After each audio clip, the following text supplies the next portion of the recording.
Hai semuanya, terima kasih sudah klik video ini. Hari ini aku akan membawakan sebuah cerita kriminal dari negeri Australia. Cerita ini punya ending yang gak terduga. Semua korbannya ini tidak ada yang hidup sampai umur 2 tahun. Sebelum kita lanjut ke ceritanya, bagi yang belum klik subscribe, mohon bantuannya untuk klik tombol subscribe. Dan boleh minta like-nya juga. Langsung aja kita masuk ke ceritanya. Cerita ini bermula dari seorang wanita yang bernama Kathleen Folbig. Dia adalah wanita kelahiran 14 Juni 1967 di Australia. Masa kecil Kathleen ini bisa dikatakan cukup kelam. Saat Kathleen masih berusia 18 bulan, pada tanggal 8 Januari 1969, ayah kandungnya sendiri yang bernama Thomas John Britton menusuk ibu kandung Kathleen sebanyak 24 kali. Hal ini tentunya membuat trauma yang mendalam bagi kehidupan Kathleen. Ternyata ayah Kathleen ini adalah pria berkebangsaan Inggris yang tinggal di Australia. Tidak diketahui apakah ayah Kathleen ini menikah atau hanya mempunyai hubungan spesial dengan ibu Kathleen. Yang terpenting, Kathleen lahir dari pasangan ini. Setelah melakukan penusukan itu, tentunya ayah Kathleen itu ditangkap oleh kepolisian Australia dan dijatuhi hukuman selama 15 tahun. Setelah masa hukumannya habis, Thomas ini dideportasi ke Inggris. Ternyata setelah ditelusuri, ayah Kathleen ini yang bernama Thomas ini sebenarnya pria yang cukup bermasalah. Sebelum dia bertemu dengan ibu kandung Kathleen, Thomas ini pernah hampir membunuh seorang wanita yang kemungkinan adalah kekasihnya. Dia menggorok leher wanita ini, tapi untungnya nyawa wanita ini masih bisa diselamatkan. Dan karena hal itu juga Thomas sempat mendekam sebentar di penjara. Kemudian keluar dan bertemu dengan ibunya Kathleen. Nah, setelah kehilangan ibu kandungnya ini, Kathleen ini diadopsi oleh sebuah keluarga yang tinggal di Newcastle, daerah New South Wales, Hunter. Kedua orang tua baru Kathleen ini bernama Deirdre dan Neville Marlborough. Saat diadopsi dan diasuh oleh keluarga Marlborough ini, sebenarnya Kathleen itu juga tahu bahwa dia itu adalah anak adopsi. Dan hubungan Kathleen dengan keluarga Marlborough ini sebenarnya tidak begitu baik-baik saja. Kathleen ini merasa tidak nyaman tinggal bersama keluarga Marlborough. Dan kemudian pada umur 15 tahun, Kathleen ini mengetahui kebenaran yang tragis tentang keluarga kandungnya. Dan di umur 15 tahun itu jugalah Kathleen keluar dari sekolahnya. Menurut kesaksian teman sekelas Kathleen yang bernama Tracy Chapman, Kathleen ini dulunya adalah anak yang pemurung di kelas. Dia tidak punya banyak teman. Teman dia hanya Tracy ini dan satu temannya lagi yang bernama Billy Joe Bradshaw. Tapi Kathleen ini menceritakan semua kisah hidupnya kepada Tracy. Kathy told me that her father had murdered her mother, which is how she ended up in the foster care system.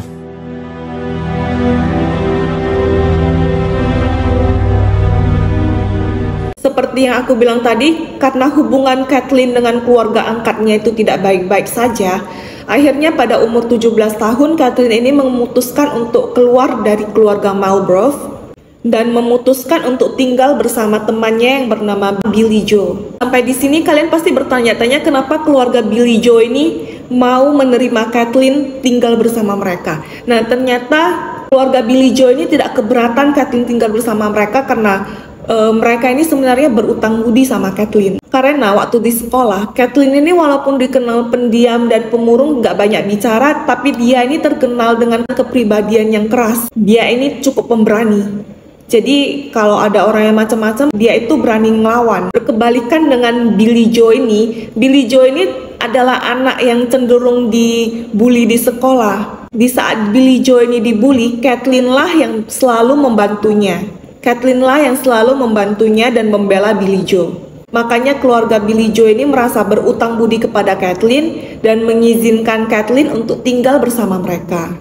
Kemudian pada tahun 1985, Kathleen ini bertemu dengan pujaan hatinya yang bernama Craig Folbig. Sebelumnya aku gak kasih tahu kalau Folbig ini sebenarnya adalah nama suaminya. Nama asli Kathleen itu adalah Kathleen Donovan. Nah, kemudian pada tahun 1985 itulah dia bertemu dengan Craig Folbig, pujaan hatinya. Mereka saling jatuh cinta. Mereka bertemu di sebuah diskotik. Saat itu Craig berumur 24 tahun dan Kathleen sendiri berumur 18 tahun. Karena mereka sudah merasa sangat yakin, 2 tahun kemudian setelah pertemuan itu, tepatnya di tahun 1987, mereka memutuskan untuk menikah.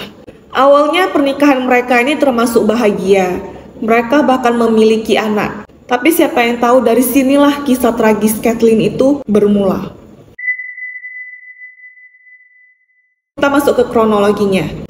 Anak pertama dari pasangan Kathleen dan Craig Folbig ini lahir pada tanggal 1 Februari 1989 dan diberi nama Caleb Gibson Folbig. Anaknya ini laki-laki. Caleb ini awalnya terlahir sehat. Namun entah kenapa lama-kelamaan kesehatan Caleb ini mulai menurun.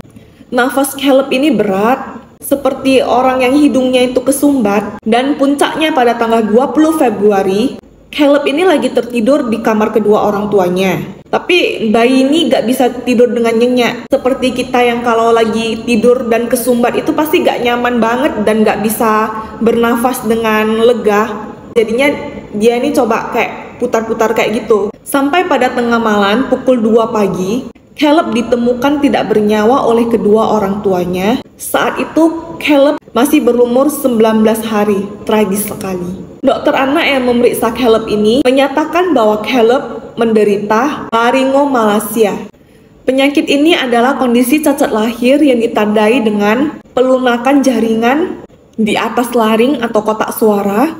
Bayi dalam kondisi ini biasanya mengalami stridor, pernafasan yang berisi atau bernada tinggi. Setelah kematian anak pertama mereka pada tahun 1990, tepatnya pada tanggal 3 Juni 1990, lahir lagi anak mereka yang kedua. Kali ini masih lagi anak laki-laki yang diberi nama Patrick Allen Folbig. Karena kematian anak pertama tentunya menyisakan trauma yang cukup mendalam bagi pasangan ini. Makanya untuk mencegah terjadinya hal serupa, suaminya Kathleen yang bernama Craig Folbig ini bahkan rela untuk mengambil cuti tidak bekerja selama 3 bulan demi bisa merawat istri dan anak kesayangannya.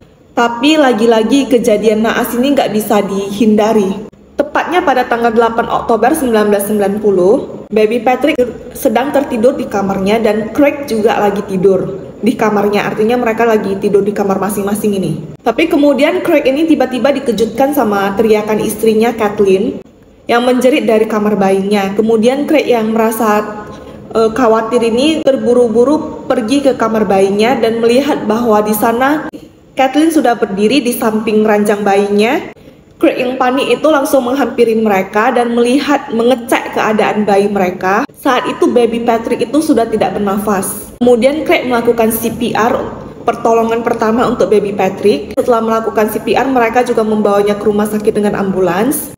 Di rumah sakit ini Patrick didiagnosa mengalami epilepsi dan kebutaan kortikal. Kebutaan kortikal ini adalah kehilangan penglihatan akibat adanya gangguan saraf penglihatan di otak area 17, yaitu di kepala bagian belakang. Dirawat selama 4 bulan, tepatnya pada tanggal 13 Februari 1991, baby Patrick menghembuskan nafas terakhirnya di rumah sakit, dan saat itu umurnya masih 8 bulan.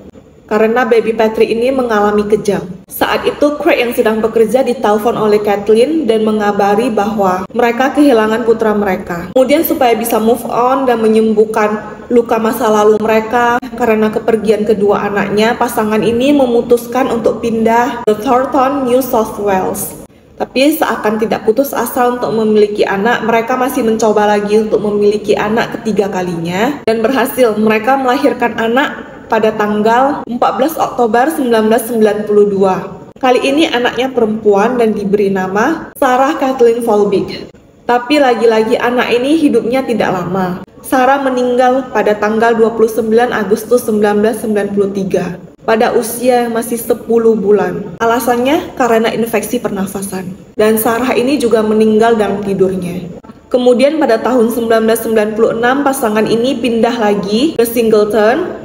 Pada tanggal 7 Agustus 1996, pada tanggal 7 Agustus 1997, Laura Elizabeth Folbig lahir dari pasangan ini. Tapi seperti judul cerita ini, lagi-lagi anak ini tidak bertahan hidup lama, tidak melewati usia 2 tahun. Pada tanggal 27 Februari 1999, Laura meninggal dunia di usia 18 bulan. Alasan meninggalnya juga sama, infeksi pernafasan. Dan anak ini juga meninggal dalam tidurnya. Di titik ini, suami Kathleen, Craig Folbig ini tentunya merasa curiga. Kenapa anak mereka itu semuanya itu meninggal dan dalam keadaan sama, keadaan lagi tidur. Dan alasan meninggalnya itu juga kurang lebih sama, karena awal dilahirkan, bayi-bayi ini semua dalam kondisi sehat. Tapi mengapa saat dirawat, semakin hari kondisi bayi ini semakin drop? Kalau dikatakan satu anak saja yang meninggal itu masih kita bilang itu memang kecelakaan karena penyakit atau gimana. Tapi ini sampai keempat-empatnya tidak ada yang hidup melewati usia 2 tahun, itu kan sudah patut dicurigai. Dan orang-orang sekitar juga pastinya curiga. Puncaknya pada tahun 1999 ini, karena Craig Folbig merasa curiga kepada istrinya dan dia menuduh bahwa istrinya lah yang mencelakai keempat anaknya ini, maka dia melaporkan istrinya ini kepada kepolisian atas tuduhan pembunuhan kepada keempat anak mereka.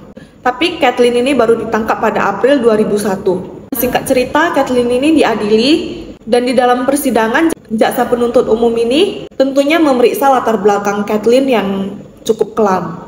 Mereka menemukan bahwa masa lalu Kathleen ini berkemungkinan menimbulkan trauma mendalam bagi Kathleen. Nah, masa lalu Kathleen inilah yang dijadikan jaksa sebagai senjata untuk melawan Kathleen di persidangan. Dikatakan bahwa Kathleen ini cenderung melakukan kekerasan karena latar belakang masa lalunya. Kathleen ini dituduh telah mencekik semua bayi-bayinya, tapi tentunya Craig yang melaporkan istrinya ini juga tidak luput dari pemeriksaan polisi. Karena seperti yang kita tahu bahwa banyak anak-anak di luar sana yang mendapatkan kekerasan fisik dan pelakunya itu adalah orang tua mereka sendiri. Bahkan kadang kedua orang tuanya sama-sama melakukan kekerasan fisik. Jadi tidak ada salahnya bagi kepolisian untuk mengecek kedua orang tua keempat anak ini. Tapi setelah dicek secara mendetail, diputuskan bahwa Craig tidak bersalah atas kematian keempat anak ini. Craig kemudian membantu kepolisian untuk mengumpulkan bukti agar bisa menjebloskan istrinya ke penjara. Dia bahkan membawa bukti buku harian yang ditulis oleh Kathleen pada tahun 1997. Di buku harian itu Kathleen menuliskan bahwa suatu hari dia akan pergi, yang lain pergi, tetapi tidak dengan cara yang sama. Kali ini saya siap dan saya tahu tanda-tanda apa yang harus saya waspadai. Tulisan ini dianggap jaksa sebagai pengakuan bersalah Kathleen. Singkat cerita, Kathleen ini dinyatakan bersalah dan dijatuhi hukuman 30 tahun penjara. Kathleen Folbig has been found guilty of killing her 4 children. I think I just kept thinking to myself, no, I have full faith in this justice system. Kathleen, you're innocent of these charges? Dan seharusnya bebas pada tahun 2033 nanti. Tapi pada tahun 2005, pengadilan mengurangi masa hukumannya menjadi 25 tahun. Karena kasus kekerasan pada anak itu biasanya membuat orang-orang geram, bahkan tahanan-tahanan yang di penjara itu juga benci sama pelaku kekerasan pada anak. Makanya untuk menghindari Kathleen ini digebukin di penjara, Kathleen ini juga dijaga ketat di penjara dan dipisahkan dari tahanan lainnya. Tapi entah bagaimana ceritanya, Kathleen ini dipindahkan ke penjara lain dan pada tanggal 1 Januari 2021, dia ini diberitakan dipukuli secara brutal oleh teman satu selnya. Kemudian pada tanggal 4 Maret 2021, sebuah petisi dilayangkan untuk membuka kembali kasus Kathleen ini. If the objective truth is that Mrs. Folbig did not kill one or more of her children, then she is suffering unjustifiably. Petisi ini dilayangkan oleh 100 peneliti guna untuk mengecek kembali apa sebenarnya yang menyebabkan kematian keempat anak Kathleen ini.